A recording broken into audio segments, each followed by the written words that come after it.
Hola, soc Marc i us vaig a parlar del llibre El savi del Nil, que l'ha escrit Jesús Cortés i les il·lustracions són de Mar Silvestre.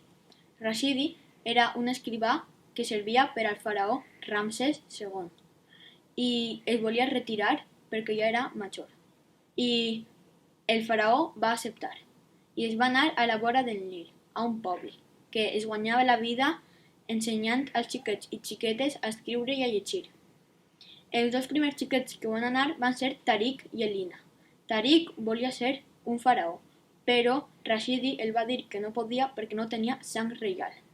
I Tariq es va enfadar. Un dia Tariq va anar a les piràmides del faraó per a dibuixar un ànec.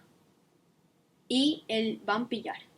I el van convertir en esclau d'una piràmide que estava molt lluny del seu poble.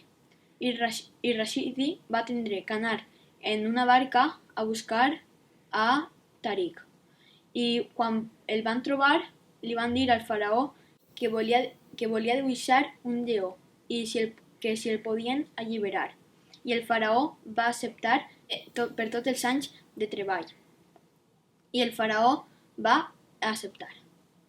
I així és com Tariq va regressar a casa i va deixar la seva xicoteta empremta en l'Egipte.